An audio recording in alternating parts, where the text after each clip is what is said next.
Welcome to From the Front Line, Surgeons' Voices, being prepared for the ACS Bulletin Brief. With me today is Dr. Fabrizio Michelassi, one of my colleagues and friends from the Board of Regents, a member of the Program Committee, and the Chief of Surgery at my alma mater, Weill Cornell in New York. Welcome, Fabrizio. Thank you very much, Steve, for having me.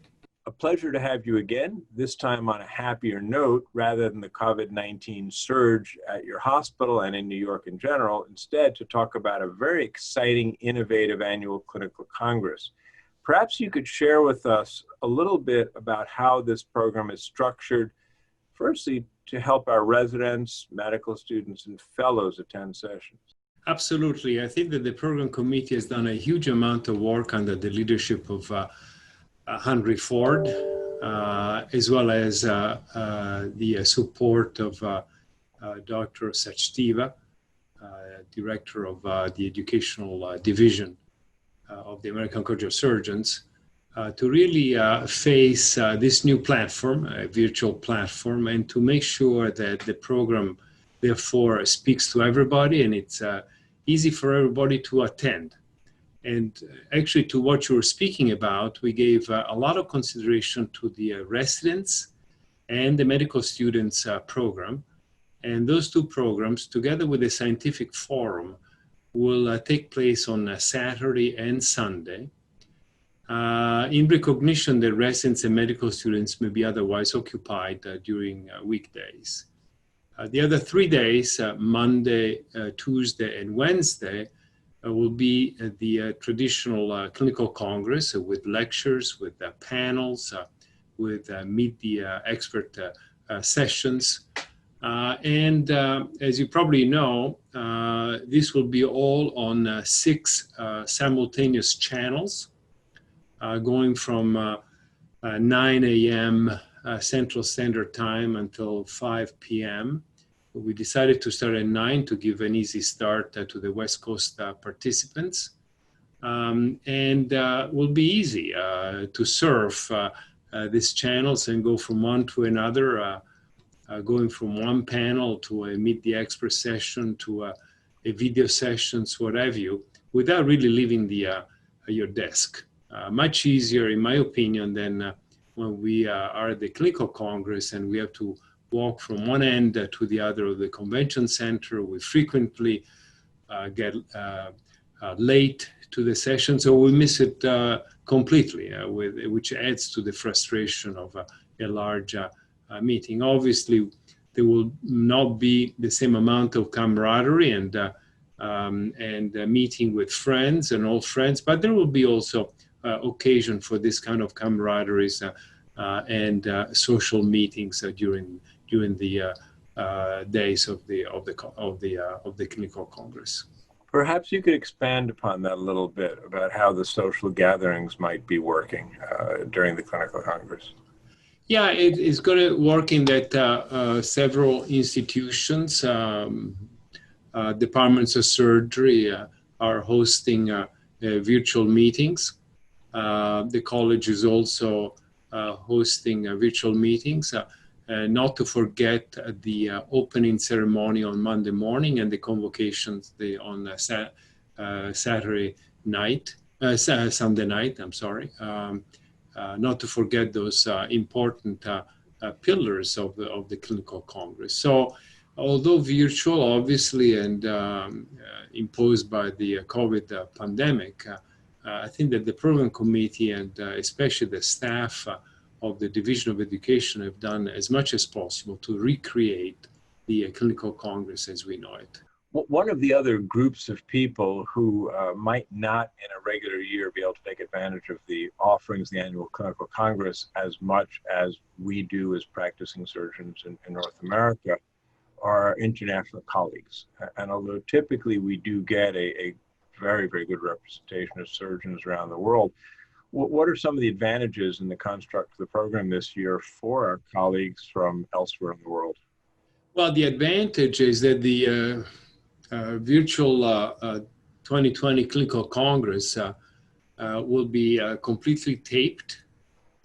Those sessions will be available the entire program will be available after the virtual clinical congress is over for on-demand viewing. It's difficult to obviously satisfy everybody independent of time zones. It is 9 o'clock in Chicago, is in the morning, is 10 o'clock in New York, but maybe it is 10 at night or 11 at night in Japan or China and so forth. And so I think the ability of being able to go back and look at the panels when convenient, I think is a great positive aspects of the virtual platform. This obviously doesn't stop people from seeing programs live. I should mention, for instance, that some programs are actually live. The Meet the Expert sessions will be live. And we're also accustomed nowadays to the Zoom platform, that they will be on a Zoom platform. And I think that will probably be much more interactive than the usual Meet the Expert session. And so I think it's going to be a nice mixture between live sessions and recorded sessions, understanding that the majority obviously is recorded, again, for the advantage of everybody in different time zones. And also, if you're busy on a Monday or Tuesday, all of a sudden you're called to the operating room for an emergent case and you miss that particular panel on diverticulitis or surgical oncology or Crohn's disease or thoracic surgery, what have you, it will be available to you shortly after the end of the clinical congress. Could you please touch upon how one navigates to know where to go, when to go for these 6 channels over the 5 days? Will there be an app? Will it be something on the website, a combination? Will we be mailed the book to thumb through as we are at the meeting? On the website, there will be a banner to guide registrants to the video-based education section for those who wish to view the videos. Otherwise, on the website, there will be 6 channels, so very much like 6 TV channels. And with each panel will be, on each channel will be 1 hour long. So it will be easy to go from one panel, say on channel 1, between 9 and 10, to a panel, say on channel 2, between 10 and 11, and then go to channel 6, between 11 and 12. And actually the panels, although scheduled for 1 hour, are actually 55 minutes long, as to give the ability in the last 5 minutes of the hour to potentially look at the program if you haven't had a chance to look at earlier, and jump from one channel to the other. Certainly a very well-designed, comprehensive program, and one that everyone can really partake, whether somebody is in the U.S. or international in practice or in training. And certainly the price is right. Tremendous value for money, as it were.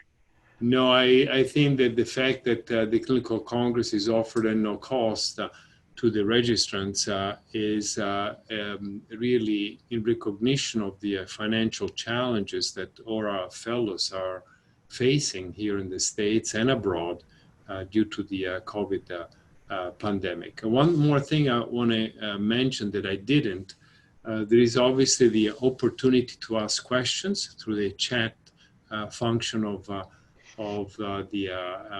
the program, and those questions will be hopefully answered live during the panel or immediately after the conclusion of the panel. So, look, it would be nice to meet all together again. It would be nice to be all in the same room.